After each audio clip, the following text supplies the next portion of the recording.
Okay, on behalf of Tamil Church of New South Wales, I warmly welcome you all to take part in this fourth Sunday evening sermon. And of those who are following us via Zoom, also we greet you in the name of our Lord and Savior Jesus Christ. New South Wales Tamil திருச்சபையின் சார்பாக உங்கள் யாவரையும் நாங்கள் அன்புடன் அழைக்கிறோம்.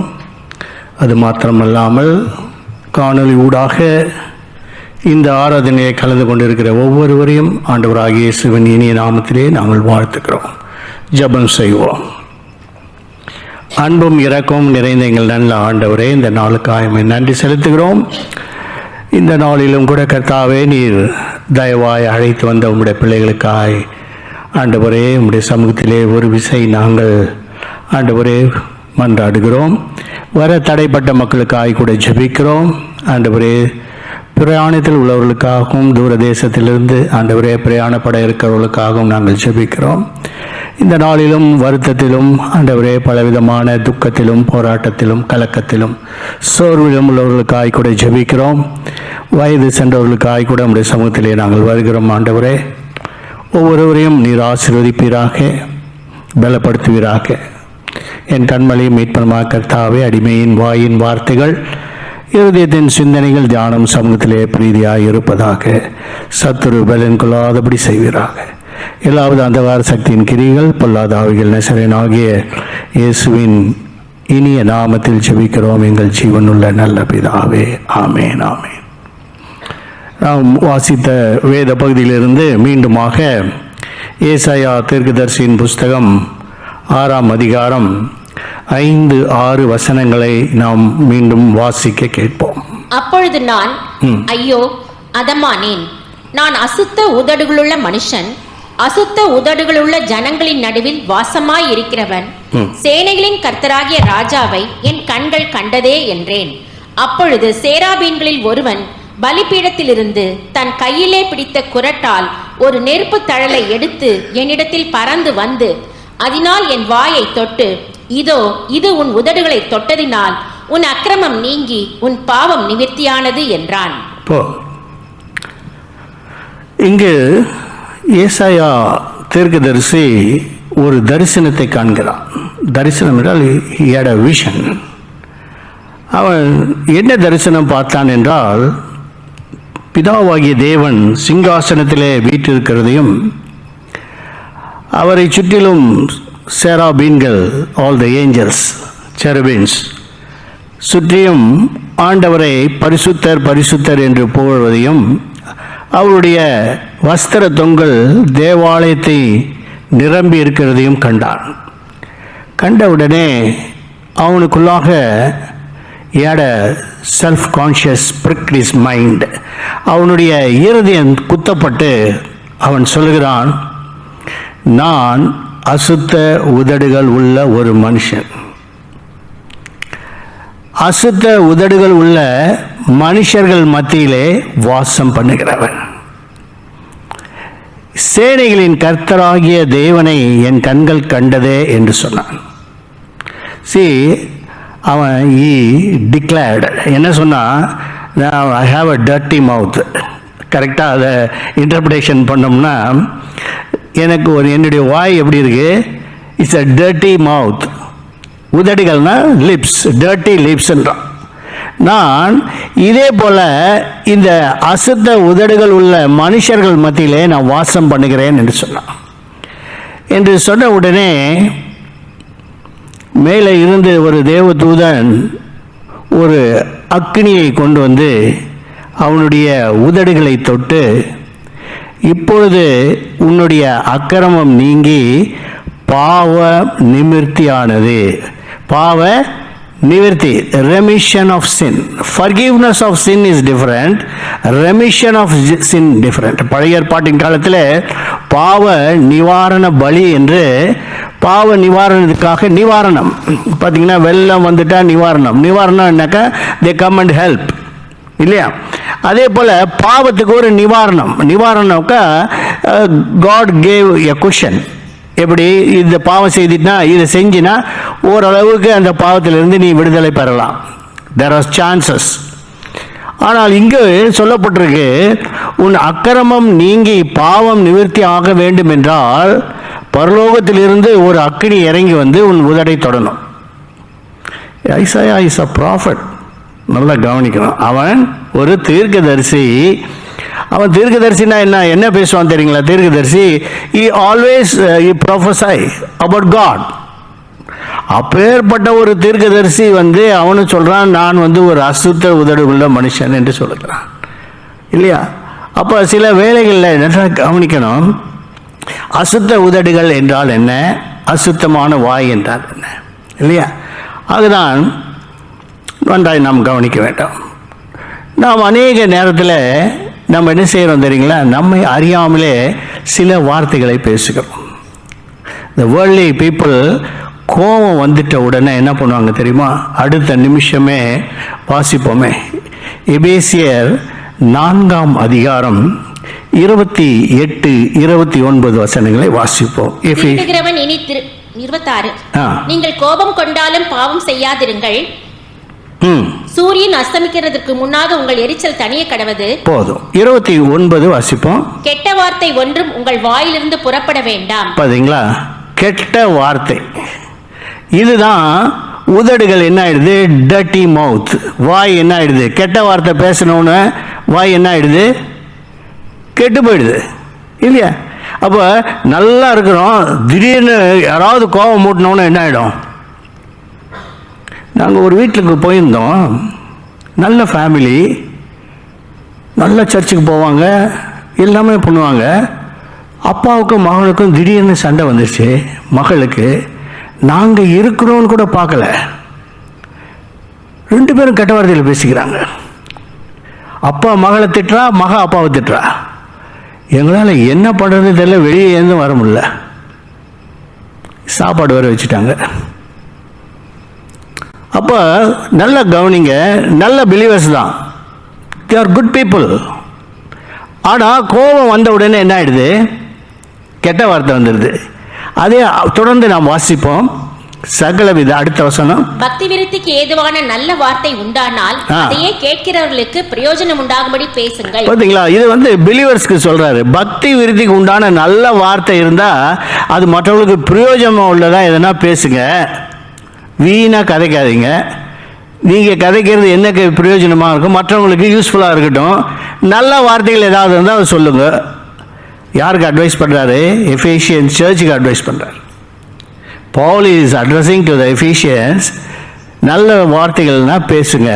அடுத்த வசனம் சொல்ற வாசிங்க. சகலவிதமான கசப்பு, கோபம், மூர்க்கம், கூக்குரல், தூஷணம். பாத்தீங்களா? blasphemy. இதனாலையும் வாய் கெட்டு போயிடும் இல்லையா? சகலவித கூக்குரல். கோபம் வந்த உடனே சில பேர்லாம் ஒவ்வொன்று கத்துவாங்க தெரியுங்களா? பார்த்துறீங்களா? அப்படியே பயங்கரமாக வீண் கத்துவாங்க. ஏன்னாக்கா ஷார்ட் டெம்பர், டென்ஷன் ஆகிடுவாங்க. அவங்களால கண்ட்ரோல் பண்ணவே முடியாது, மூஞ்செல்லாம் சொகப்பாயிடும், அப்படியே கத்துவாங்க. அதுதான் வந்து கூக்குரல்னுவாங்க. ஆண்டவர் சொன்னார் பார்த்தீங்களா? ஜனங்கள் அவருடைய கூக்குரல் என்னுடைய சமூகத்தில் வந்து எட்டினதுன்னு. ஜனங்க வந்து ஏன்னா தேவர் டார்ச்சர்ட். எகிப்தில் இஸ்ரேல் ஜனங்கள் கூக்குரலிட்டார்கள். ஆண்டவர் சொன்னார், அவர்கள் கூக்குரல் என்னுடைய சமூகத்தில் வந்து எட்டினது. அதே போல சோதோம் குமாரா அவர்களுடைய அக்கிரமம் என்னுடைய சந்நிதியில் வந்து எட்டினது. அதே போல யோனாவுக்கும் சொல்றாரு, நீ போய் நினிவேக்கு போ, நினிவேயின் ஜனங்களுடைய கூக்குரல் வந்து எட்டினது. அப்போ ஸ்க்ரீமிங். சில பேர் என்ன பண்ணுவாங்கனாக்கா எது ஒன்றுனாலும் பயங்கரமாக கத்திடுவாங்க. கோவம் வந்த உடனே என்ன பண்ணுவாங்க? The scream. அதுவும் என்ன ஆயிடுது? It's a kind of dirtiness. உதடுகள் சகலவித மூர்க்கம், அடுத்தது தூஷணம், அடுத்தது வம்பு வார்த்தை. நிர்வாசிங்க. சகலவிதமான கசப்பும், கோபமும், மூர்க்கமும், கூக்குரலும், தூஷணமும் மற்ற எந்த துர்க்குணமும் உங்களை விட்டு நீங்க கடவது. பாத்தீங்களா? இவைகள் எல்லாம் விட்டு இதெல்லாம் வந்துதான் என்ன செய்யுது? அந்த உதடுகளை திட்டுப்படுத்துகிறது.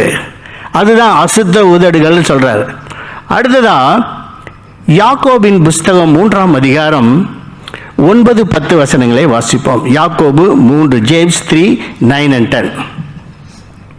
அதனாலே நாம் பிதாவாகிய தேவனை அது துதிக்கிறோம். முந்தின வசனத்தில் வாசிங்க. நாவை அடக்க ஒரு மனுஷனாலும் கூடாது, அது அடங்காத பொல்லாங்குள்ளதும் சாவுக்கு ஏதுவான விஷம் நிறைந்ததுமாயிருக்கிறது.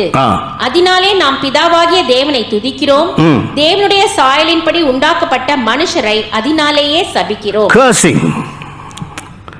என்னது கர்சிங்? சில பேர் பார்த்தீங்கன்னாக்கா, நான் ஒரு குடும்பத்துக்கு போயிருந்தப்ப அந்த அம்மா வந்து புலம்புறாங்க. அம்மா என்ன சொல்கிறாங்க, பையனை எவ்வளோ கஷ்டப்பட்டு படிக்க வச்சேங்க, நல்லா படித்தான், என்னுடைய சேவிங்ஸ் எல்லாம் அவனுக்கு தான் கொடுத்தேன், நான் எல்லாம் என் கணவர் கொடுக்குற பணத்தெல்லாம் சேர்த்து அவனுக்கு கொடுத்தேன், ஆனால் இப்போ கல்யாணம் ஆகி போனவன் அடுத்த என்ன செய்யறதான், அம்மா அப்பாவை பற்றி கவலையே படுறதில்லை அப்படின்ட்டு அவன் நல்லா இருப்பானான்னு கேட்டாங்க. அவன் சொன்னேம்மா, நீங்கள் சின்ன வயசுல இருந்து அந்த குழந்தைக்காக தானே பாடுபட்டீங்க இல்லையா, இப்போ வந்து அவன் நல்லா இருக்கணும், நல்லா வளரணும், நல்லா பெரியவனா இருக்கட்டும் இல்லையா, அவன் நல்லா இருக்கணும் தான் எல்லாம் செய்தீங்க, எல்லாம் சம்பாதிச்சிங்க, எல்லாம் கொடுத்தீங்க, இப்போ அவன் உங்களை கவனிக்கலன்னு உடனே அதே வாயில் என்ன பண்ணீங்க, அவனை சபிக்கிறீங்க. அதனால தான் ஆண்டவர் சொன்னார், தேவனுடைய சாயலாய் இருக்கிற மனுஷனை சபிக்க கூடாது. இதுதான் அசுத்த உதடுகள் உள்ள மனுஷன். இதெல்லாம் நார்மலா every human being is doing in day to day life. Every day, ஒவ்வொரு நாளும் என்ன பண்ணுறோம், ஏதாவது ஒரு கெட்ட வார்த்தை பேசிடுறோம், கோவம் வந்துட்டா. காரில் கூட வேகமாக, இன்னைக்கு கூட காரில் வரும்போது ஒருத்தன் என்ன பண்ணிட்டான், டக்குன்னு கட் பண்ணிட்டு வந்துட்டான்.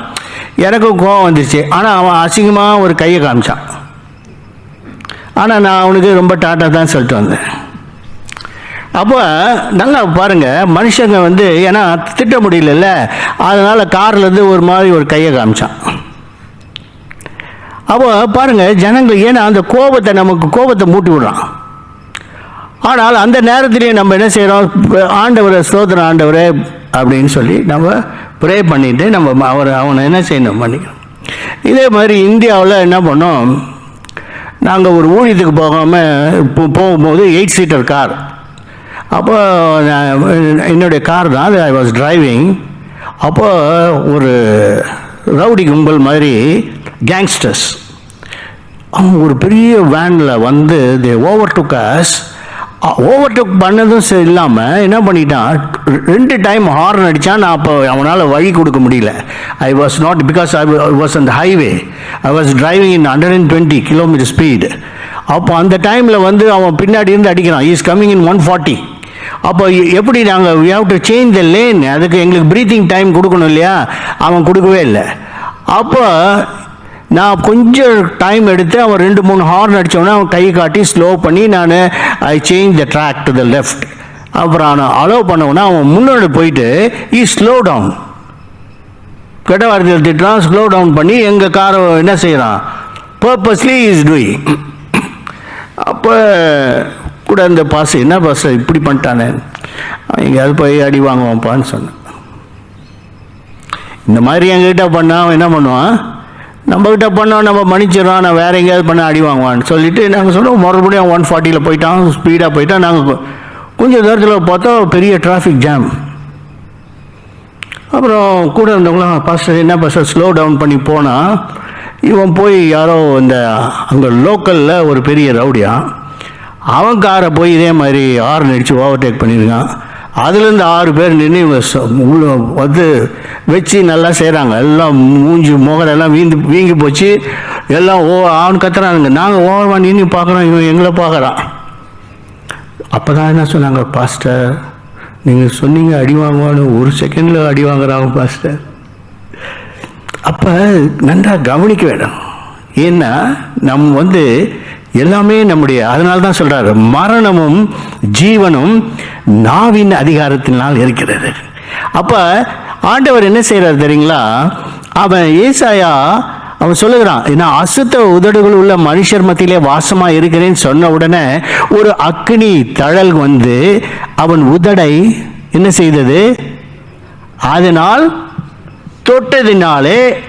அப்ப என்ன சொல்றாரு, உன் அக்கிரமம் நீங்கி உன் பாவம் நிவிர்த்தி ஆனது. தொட்டதினாலே ஆ. உன் அக்கிரமம் நீங்கி உன் பாவம் நிவிர்த்தியானது. பாவம் நிவர்த்தி ஆயிடுச்சுனாக்கா இஸ் டோட்டலி எரைஸ்ட். அப்போ பாவ நிவர்த்திக்கு நீதிமொழிகள் 16ஆம் அதிகாரம் 6ஆம் வசனத்தை வாசிக்கும் போது, கிருபையினாலும் சத்தியத்தினாலும் பாவம் நிவர்த்தி ஆகும். வாசிங்க. கிருபையினாலும் சத்தியத்தினாலும் பாவம் நிவிர்த்தியாகும். அப்போ பார்த்தீங்களா, இப்போ பழைய ஏற்பாட்டின் காலத்தில் ஒரு லிட்டரலா ஒரு அக்கினி வந்து மனுஷருடைய வாயை சுத்தப்படுத்தி பாவ நிவர்த்தி பண்ணி அந்த அக்கிரமத்தை நீக்கிவிட்டது. இப்போ சாலமன் சொல்லுகிறார், கிருபையினாலும் சத்தியத்தினாலும் பாவம் நிவர்த்தியாகும். இப்போ நம்முடைய வாயை சுத்திகரிக்க வேண்டும் என்றால், அசுத்த உதடுகளை கிளீன்ஸ் பண்ணணும்னாக்கா என்ன தேவை? நமக்கு என்ன வேணும்? கிருபை சத்தியம். அதே அக்கினி வேணுமா, இல்லை கிருபை வேணுமா, இல்லை சத்தியம் வேணுமா? இல்லையா? எரேமியாவின் புஸ்தகம் 5ஆம் அதிகாரம் 14ஆம் வசனத்தை வாசிப்போம். ஜெரேமியா 5:14. 5:14 என்ன சொல்கிறது என்றால், ஆகையால் சேனைகளின் தேவனாகிய கர்த்தர் சொல்லுகிறது என்னவென்றால், நீங்கள் இந்த வார்த்தையை சொன்னபடியினாலே இதோ நான் உன் வாயிலிட்ட என் வார்த்தைகளை அக்கினியும் இந்த ஜனங்களை விறகுமாக்குவேன், அது இவர்களை பட்சிக்கும். பாத்தீங்களா, இப்ப ஆண்டவர் வந்து is making a covenant to the chosen ones. தெரிந்து கொள்ளப்பட்டவர்களுக்கு ஆண்டவர் என்ன செய்கிறார்? அவர் உடன்படிக்கை செய்கிறார். அந்த உடன்படிக்கை என்னன்னாக்கா, நான் உன் வாயிலிட்ட வார்த்தைகளை அக்னியாய் வைக்கிறேன். So the word of God is the consuming fire. அப்போ அந்த வாயில அக்னி இருக்கும் பொழுது அந்த அசுத்த உதடுகள் உள்ள வாய் என்ன செய்யப்படுகிறது? சுத்திகரிக்கப்படுகிறது. by the word of God, தேவனுடைய வார்த்தைகளினாலே sanctifying, cleansing.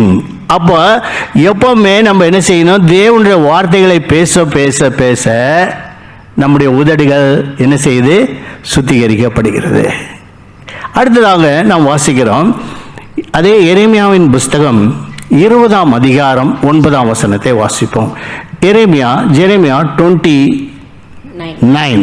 ஆதலால் நான் அவரை பிரஸ்தாபம் பண்ணாமலும் இனி கர்த்தருடைய நாமத்திலே பேசாமலும் இருப்பேன் என்றேன். ஆனாலும் அவருடைய வார்த்தை என் எலும்புகளில் அடைப்பட்டு எரிகிற அக்கினியை போல் என் இருதயத்தில் இருந்தது, அதை சகித்து இளைத்து போனேன். பாருங்க, அடுத்த இஸ் மேக்கிங் another covenant. அந்த covenant என்னன்னாக்கா, நான் அந்த வார்த்தைகள் எப்படி இருக்குதா, எலும்புகளிலே வைத்து அடைப்பட்டு எரிகிற அக்கினியை போல் இருதயத்துக்குள்ள இருக்கு. So the word of God ஹார்ட்டில் இருக்கும் போது தான் it comes out through the மவுத்.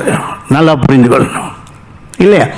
அதே போல் அடுத்ததாக இன்னொரு வசனத்தையும் வாசிப்போம். எரேமியாவின் புஸ்தகம் 23ஆம் அதிகாரம் 29ஆம் வசனத்தை வாசிப்போம். எரேமியா 23:29 என்ன சொல்கிறது? என் வார்த்தை அக்கினியை போலும், என் வார்த்தை அக்கினியை போலும், கன்மலையை நொறுக்கும் சம்மட்டியை போலும் இருக்கிறது அல்லவா? So is not my word is like consuming fire. அக்கினியை போலவும் சம்மட்டியை போலவும், it is like a hammer. இப்படி இருக்கு இந்த வார்த்தைகள். அதனால தான் ஆண்டவர் வந்து நன்றாக கவனிக்க வேண்டும். பழைய ஏற்பாட்டின் ஏசாயா சொல்லுகிறார், ஆண்டவரே நான் யாரை அனுப்புவேன்னு கேட்குறார். அப்போ ஏசாயா சொல்லுகிறார், என்ன அனுப்புங்க, நான் போய் சொல்கிறேன். ஆனாலும் ஆண்டவர் சொல்றார், நீ போனாலும் இந்த ஜனங்க என்ன செய்ய மாட்டாங்க? கண்களினால் காணாமலும் காதுகளினால் கேளாமலும் இருப்பாங்க. நீங்கள் என்ன பிரசங்கம் கேளு. இன்னைக்கு the word has become like that. The church has become like that. எப்படின்னாக்கா, ஜனங்க வந்து people are not willing or not interested in hearing the word of God. அதுக்கு பதிலாக அதை என்ன பண்ணுறா, இன்றைக்கி ஒரு நாள் பாருங்கள், லண்டனில் ஒருத்தர் ப்ரீச் பண்ணுறாரு. எங்கே வந்து டான் ப்ரீச்சிங்னு இருக்குது. அந்த காலத்தில் செய்வோம். டான் ப்ரீச்சிங்னா ஏர்லி மார்னிங் எழுந்திரிச்சு போய் மெகாஃபோன் வச்சு எவ்ரி ஸ்ட்ரீட்டில் ப்ரே பண்ணி பண்ணுவோம். அதே போல் அமாவாசைக்கு பௌர்ணமிக்கு night preaching, midnight preaching பண்ணுவாங்க அங்கெல்லாம். அதே போல் ஸ்ட்ரீட் ப்ரீச்சிங், தெருவில் போய் என்ன பண்ணுவாங்க, ஒன்றும் இல்லை, believe in Jesus Christ, Jesus is coming soon, ஆண்டவர் சீக்கிரம் வர போகிறார், மனம் திரும்புங்கள், ரிப்பண்ட், பாவங்களை அறிக்கை செய்யுங்க, இயேசுவை ஏற்றுக்கொள்ளுங்க. இதுதான் ஜஸ்ட் 4 or 5 words. அப்படியே அந்த ஸ்ட்ரீட்டில் ப்ரீச் பண்ணிட்டு வந்துடுவாங்க. அப்போ dawn breaching, midnight breaching and early morning breaching, அதுதான் டான் ப்ரீச்சிங். அடுத்தது வந்து ஸ்ட்ரீட் ப்ரீச்சிங். இதெல்லாம் கூட பண்ணுவாங்க. இன்றைக்கி லண்டன்லேயும் பல நாடுகளில் வந்து நீங்கள் பாருங்கள், யூடியூப்லாம் பார்த்தீங்கன்னா தே ஆர் ஸ்டார்டட் ப்ரீச்சிங். ஏன்னாக்கா தே ஆர் டெல்லிங், இதுதான் வந்து பழைய ஆண்டவர் சொல்கிறார் பார்த்தீங்களா, கடைசியிலே எக்காலம் துணிக்கின்றார். எக்காலம் என்று சொல்லும் பொழுது இட்ஸ் அ காஷனிங், ஜனங்களை எச்சரிப்புக்குள்ளாக கொண்டு வராங்க. அப்போ அதனால தான் ஏசாயாவை பற்றி சொல்லும்போது நீ போய் வாசிப்போம், அதே அதிகாரத்தில் 10ஆம் வசனத்தை வாசிக்கலாம். இந்த ஜனங்கள் தங்கள் கண்களினால் காணாமலும் தங்கள் காதுகளினால் கேளாமலும் தங்கள் இருதயத்தினால் உணர்ந்து குணப்படாமலும் நான் அவர்களை ஆரோக்கியமாக்காமலும் இருக்க நீ அவர்கள் இருதயத்தை கொழுத்ததாக்கி அவர்கள் காதுகளை மந்தப்படுத்தி அவர்கள் கண்களை மூடி போடு என்றார். பாத்தீங்களா? அப்ப என்ன சொல்லிட்டாரு, நீ போய் சொன்னாலும் அவங்க ஜனங்க கேட்க மாட்டாங்க, அந்த வார்த்தைகளை பிரசங்கம் பண்ணாலும் they will not listen. இது எப்போ எப்போ வரும், எது வரைக்கும் இருக்கும்னாக்கா, நாங்கள் வந்து அந்த சாப்டர் எண்ட் வரைக்கும் வாசித்தாங்க இல்லையா, it's very good that you read the whole chapter. அந்த கடைசியில் என்ன சொல்லப்பட்டிருக்கு என்றால், எப்போ எது வரைக்கும் என்றால், பட்டணங்கள் குடியில்லாமலும், பார்த்தீங்களா, பட்டணங்கள் ஆஃப்டர் டில் ராப்சர், பட்டணங்கள் குடியில்லாமலும், வீடுகள் மனுஷ சஞ்சாரம் இல்லாமலும் பாழாகி, பாத்தீங்களா, வீடுகள் மனுஷர்கள் சஞ்சாரம் குடியில்லாதபடி காலியா போயிட்டாலும், பூமி அவாந்தர வெளியாகி கர்த்தர் மனுஷரை தூரமாக விலக்குவதினால் தேசத்தின் நடுமையம் முற்றிலும் வெறுமையாக்கப்படும். பாத்தீங்களா, the whole city வந்து என்னாச்சு ராப்சர்ல, பாத்தீங்களா, those chosen will be taken, houses will be empty, city will be vacant. இது வரைக்கும் இந்த மாதிரி தான் இருப்பாங்கன்ற we need to understand, புரிஞ்சு கொள்ளணும். எப்போ ராப்சர் வந்து எல்லாரும் எடுத்துக்கொள்ள போட்ட போது நிறைய வீடு காலியாக இருக்கும், பெரிய பெரிய வீடுகள்லாம் காலியாக இருக்கும் இல்லையா, ஜனங்கள் குடியிருக்க மாட்டாங்க, சிட்டியே காலியாக இருக்குன்றார். அந்த நாள் வரைக்கும் ஜனங்கள் இப்படி தான் இருப்பாங்க. அதனால தான் அவர் என்ன, ஆண்டவர் வந்து உடன்படிக்கை செய்கிறார். என்னென்றா, இந்த வார்த்தைகளை நீ பேசும் பொழுது உன் நாவை சுத்திகரிக்கிறது. அதனால தான் God made a covenant to the chosen. வாசிப்போமே, சங்கீதம் 37:31. சீக்கிரம் வாசிக்கலாம், நான் சீக்கிரமா முடிக்கிறேன். சங்கீதம் 37:31 வாசிப்போம். அவனுடைய தேவன் அருளிய வேதம் அவன் இருதயத்தில் இருக்கிறது, அவன் நடைகளில் ஒன்றும் பிசகுவதில்லை. வேதம் இருதயத்திலே இருந்தது. The scripture is in his heart. ரெண்டாவது மல்கியாவின் புஸ்தகம், மலாக்கி சாப்டர் 2 verse 5 and 6. மல்கியா 2:5-6 வாசிப்போம். அவனோடு பண்ணின என் உடன்படிக்கை ஜீவனும் சமாதானமுமாய் இருந்தது, அவன் எனக்கு பயப்படும் பயத்தோட இருக்க வேண்டும் என்று இவைகளை அவனுக்கு கட்டளையிட்டேன், அப்படியே அவன் என் நாமத்துக்கு பயந்தும் இருந்தான். சத்திய வேதம் அவன் வாயில் இருந்தது. பாத்தீங்களா, சத்திய வேதம், the truth was in his mouth. சத்திய வேதம் அவன் வாயில் இருந்தது, அவன் உதடுகளில் அவன் என்னோட சமாதானமும் யதார்த்தமாய் சஞ்சரித்து அநேகரை அக்கிரமத்தினின்று திருப்பினான். ஆசாரியனுடைய உதடுகள் அறிவை காக்க வேண்டும், வேதத்தை அவன் வாயிலே தேடுவார்களே, அவன் சேனைகளுடைய கர்த்தரின் தூதன். பாத்தீங்களா, வாயில வேதத்தை தேடுவாங்க. அவன் தான் வந்து அவன் தேவனுடைய தூதன்றார். அவன் யாரு? சேனைகளின் கர்த்தருடைய தூதன். Is a angel of God, will speak the truth, word of God. அப்போ நாம் தேவனுடைய வார்த்தைகளை பேசும் பொழுது we are become angels இல்லையா?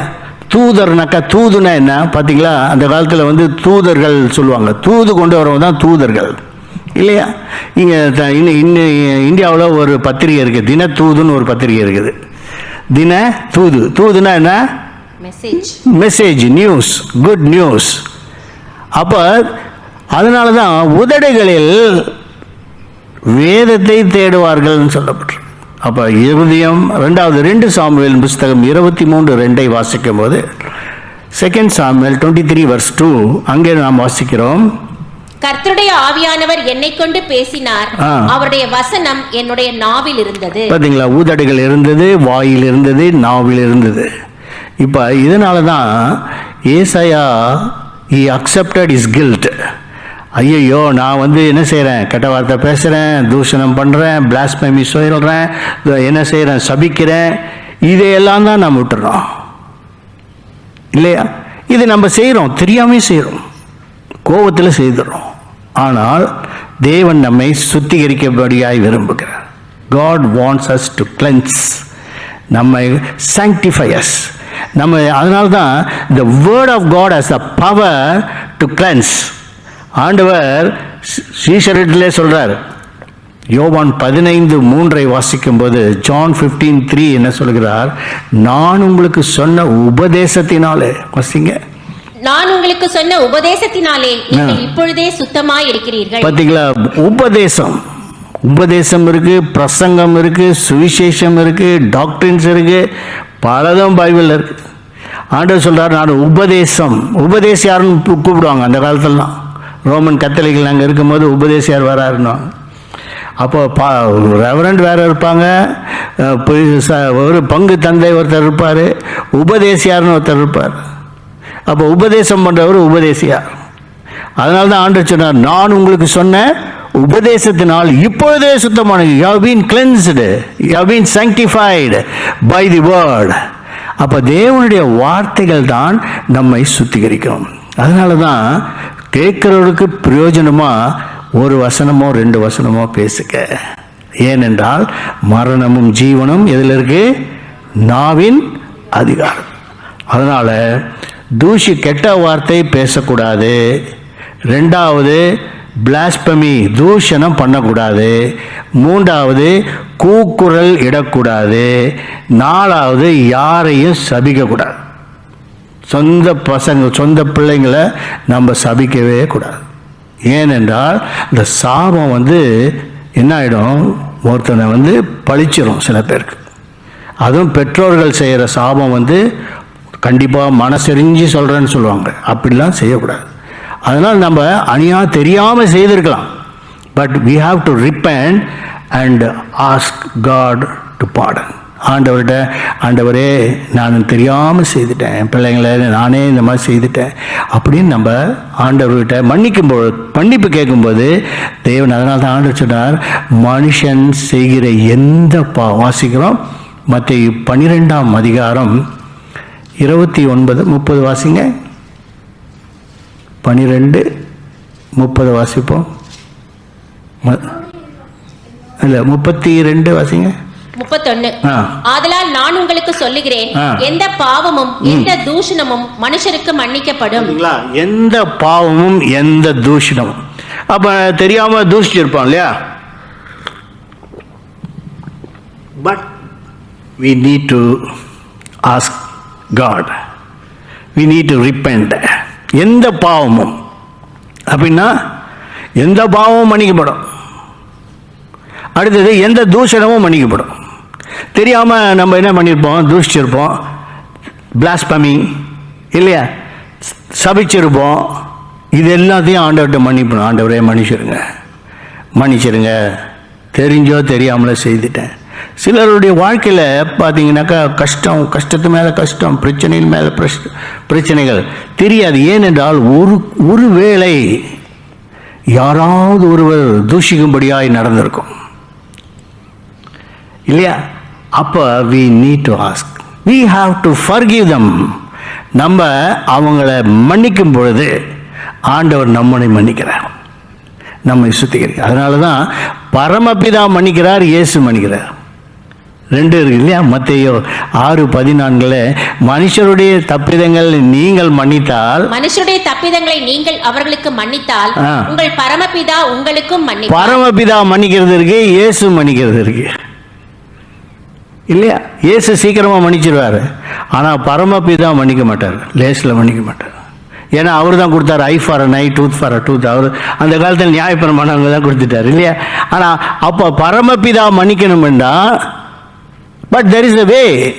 யாருக்கு சொல்லி கொடுத்தது? Jesus taught us the easiest way how to get forgiveness from Father God. பிதாவிடத்திலிருந்து நாம் மன்னிக்க பெற வேண்டும் என்றால் we have to forgive others. அதை நம்ம செய்யலைனாக்கா பிதாவாகிய தேவன் மன்னிக்க மாட்டார். பிதாவாகிய தேவன் மன்னிக்காவிட்டால், பாவங்கள் மன்னிக்கப்படாவிட்டால், we have to stand before the judgment. அதனால all these things related to the lips and the mouth, lips, tongues, அதனால தான் நாவை அடக்க முடியாதுன்னு பைபிளில் சொல்லப்பட்டிருக்கு. ஆனால் இந்த நாவை தான் பாதுகாக்கணுன்ற. கண்களை மூடி ஜெபிப்போம். அன்பும் இரக்கமும் நிறைந்த நல்ல ஆண்டவரே, இந்த நாளுக்காய் நன்றி செலுத்துகிறோம். இந்த நாளிலும் கூட கேட்ட வார்த்தைகளுக்காக எமக்கு நன்றி ஆண்டவரே. இன்றைக்கு ஏசாயா தீர்க்கதரிசி தன்னுடைய பாவங்களை ஒப்பு கொண்டு நான் அசுத்த உதடுகுள்ள மனுஷன் என்று சொல்லும் பொழுது, பரலோகத்திலிருந்து ஒரு அக்கினி, ஒரு தூதன் ஒரு குரட்டால் பிடித்து கொண்டு வந்து அவன் உதட்டை தொட்டு அதை சுத்திகரித்து, இதோ உன் அக்கிரமம் நீங்கி உன் பாவம் நிவிர்த்தியானது என்று சொன்னான். ஆண்டவரே, இப்பொழுதும் கர்த்தாவே, உம்முடைய வார்த்தைகள் அக்கினியாயும் இருக்கிறது, உம்முடைய வசனங்கள் அக்கினியாய் எங்களை சுத்திகரிக்கிறதப்பா.